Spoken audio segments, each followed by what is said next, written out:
Assalamualaikum warahmatullahi wabarakatuh.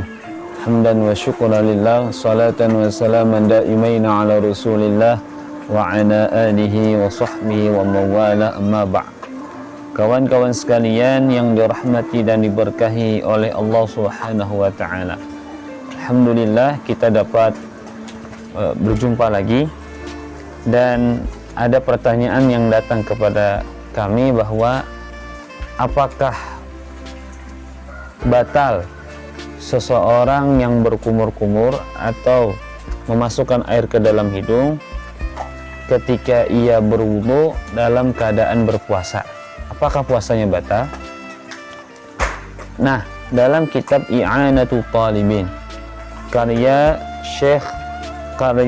Sayyid Muhammad Syata Ad-Dimyati yang merupakan hasyiah dari Fathil Mu'in pada juz yang kedua halaman 234 cetakan Al-Haramain, disebutkan di sana yuftiru mutlaqan balagha aula,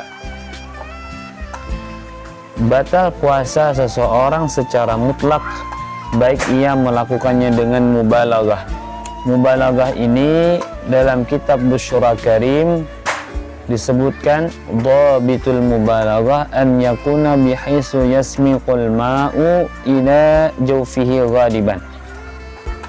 Batasan mubalaghah adalah air masuk ke dalam rongga jauf pada kebiasaannya, atau dalam istilah yang sederhana adalah berlebih-lebihan.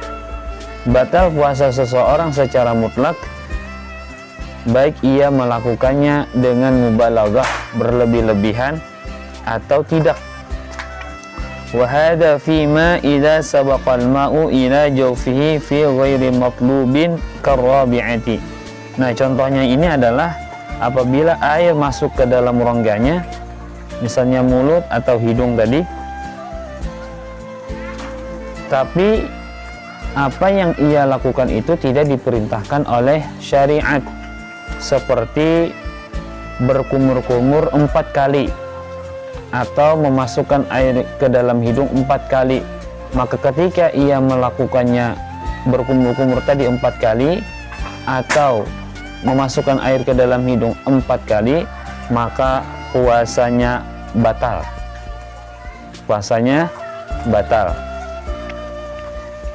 Lanjutannya yuftiru in balagha, batal puasa seseorang jika ia melakukannya dengan mubalaghah.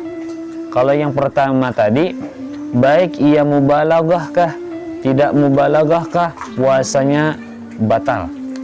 Kalau yang kedua ini, puasa seseorang batal jika ia melakukannya dengan mubalaghah, berlebih-lebihan. Wa hadha fima idza sabaqahul ma'u fi nahwil madmadatil matlubati fi nahwil wudu'i. Nah, contohnya adalah apabila air masuk ke dalam rongga yang seumpama ia berkumur-kumur tapi berkumur-kumurnya diperintahkan oleh syariat, seperti misalnya berkumur sekali atau berkumur 3 kali. Maka ketika ia berkumur-kumur sekali atau berkumur-kumur 3 kali, atau memasukkan air ke dalam hidung sekali atau memasukkan air ke dalam hidung 3 kali, dan ketika ia melakukannya demikian itu dengan mubalaghah berlebih-lebihan dan ternyata air masuk ke dalam rongganya, maka puasanya menjadi batal. Maka puasanya menjadi batal. Berarti dapat disimpulkan bahwa jika ia berkumur-kumur atau memasukkan air ke dalam hidung sekali atau 3 kali yang memang itu disyariatkan oleh agama atau diperintahkan oleh agama,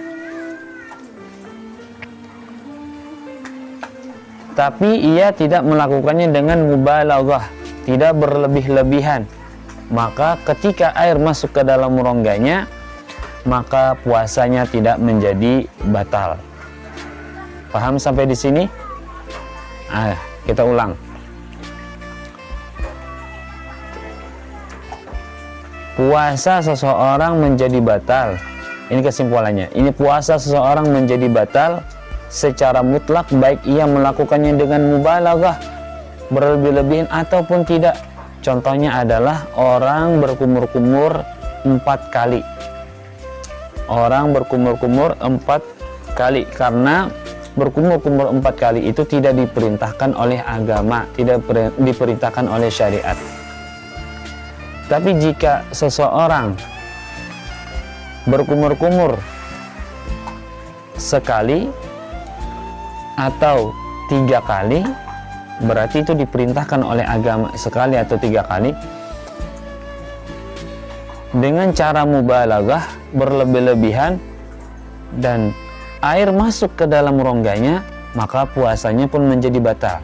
Sebaliknya, jika ia melakukannya tidak dengan mubalaghah, tidak berlebih-lebihan, dan air pun masuk ke dalam rongganya, maka puasanya tidak menjadi batal. Demikian yang dapat kami sampaikan, mudah-mudahan bisa dimengerti dan bisa dipahami bagaimana hukumnya orang yang berkumur-kumur atau memasukkan air ke dalam hidung ketika ia berwudu dalam keadaan puasa. Itulah tadi penjelasannya dan penjabarannya, mudah-mudahan bisa dipahami. Demikian, wallahul muwaffiq ila aqwamit thariq. Assalamualaikum warahmatullahi wabarakatuh.